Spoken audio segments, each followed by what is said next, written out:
Hello and welcome back to DJCamel Reviews, and today I'm doing a slightly different video. I'm not doing a review, but this is like a preparation video for my Avengers Endgame review, the highly anticipated film, and that's why I'm going to do an extra video or two about it, because a review isn't just enough. I might do a non-spoiler review, I'm in a spoiler discussion, I might not, but let's just see what happens. So I'm just going to discuss my history with the MCU, from watching like Iron Man on DVD from like in about 2010 and not really caring that much, to watching Avengers Assemble in the cinema 2012, to thinking Age of Ultron was my favourite film in 2015, thinking The Amazing Spider-Man 2 was better than Winter Soldier and Guardians of the Galaxy in 2015 when I saw those on DVD. Or 2016, just my history and my personal thoughts and how I've reacted to it, because, the series isn't coming to an end, but it is an end of sorts for most of the cast and that kind of thing, and, moving on from the Infinity Saga, as it's called, and moving on to kind of a new phase 4, after the next Spider-Man film. So, as I say, I've watched all of them at least twice. I don't own all of them. I have 18, 19. There's only like 3 or 4, maybe 2 or 3 that I didn't like. And there's only really like 1 that I love. In the build-up to Endgame, I watched about 9 of them. And I used to think Iron Man was fantastic. One of the best, MCU films, arguably the second, really set the formula. Just a great superhero and a great action film, sets up the character and the whole universe, and was just a breath of fresh air for superhero films, and it's really important. Watching it again, there's not much action in it, and it's all a bit, not tepid exactly, but more similar to all the other films than I thought it was. The character arc for Tony Stark's really entertaining still, and I think it's, the film's aged quite well with the effects.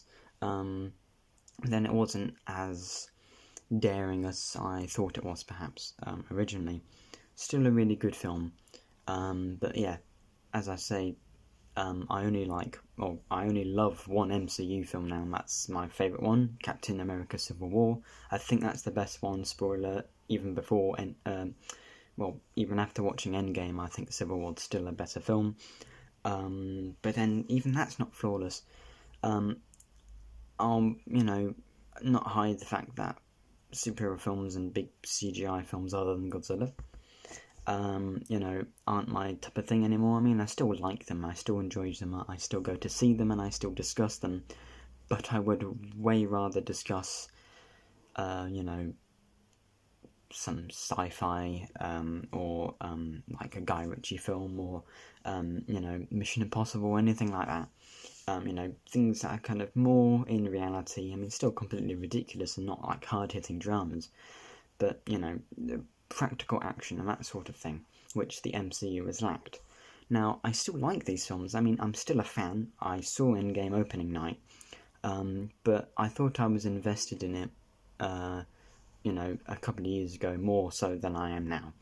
I like them, but if Endgame were to have come out even 2 years ago, I would have absolutely loved it. I still like it a lot, but not as much. And listening to music and getting into soundtracks, and then getting into understanding how the film industry works a little bit, and sort of things like that, and analysing films more than I did before, I kind of noticed certain flaws and certain things more so than I did.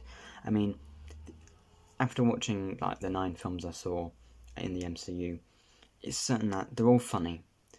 They're all light-hearted mostly, and not offensive in any way. They connect together well. They're structured well. Pretty much all the characters are likeable.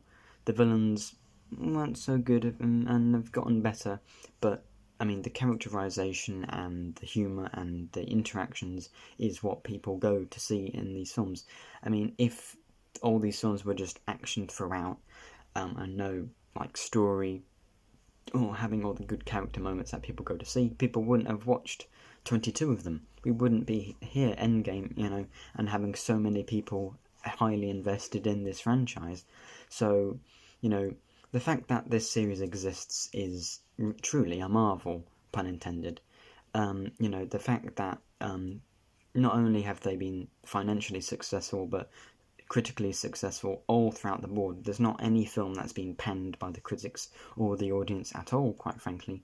I mean, there are some films like Thor, The Dark World, maybe Iron Man 2, that people don't like as much and maybe like to hate on, but I mean, the level of consistency in the quality of these films is quite baffling, how it's actually pretty much all good. I mean, they're not all great, but I mean, and there are some that I way prefer to others, and I think some are just perfectly serviceable and don't really serve much purpose in the overall story. But I think we have to appreciate the fact that they've all been successful. The humour is one of the things I praise, but then also one of the flaws in the more serious films. I mean, especially in Ragnarok, although that is a comedy, and some of the Avengers films, they have an emotional moment and then they do a funny quip just a couple of seconds later, and that can work sometimes if it's a comedy like Ant-Man or Thor Ragnarok, as I said, but sometimes they just need to, fans have come to expect that there's a lot of humour in these films and that they want to laugh and have a good time whilst watching them, but I think that, you put at risk the dramatic kind of impact of some of the scenes by having this, high level of humour pretty much all throughout. But then, really, I mean, I like all these films, so it's not like there are some that are really bad that, it's not like DC where they've kind of found a rhythm now. They had a rhythm right from their first film, Iron Man, and they had 2 films in the first year, 2008.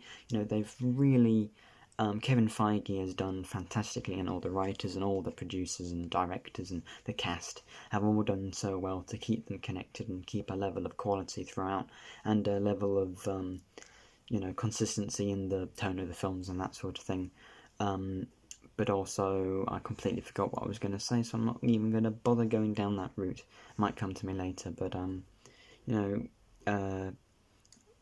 they've all been good, pretty much, and I was really excited to go see Endgame. I was more excited than I thought I would be, but, yeah, I think it's probably time to review Avengers Endgame, and I'll see you there.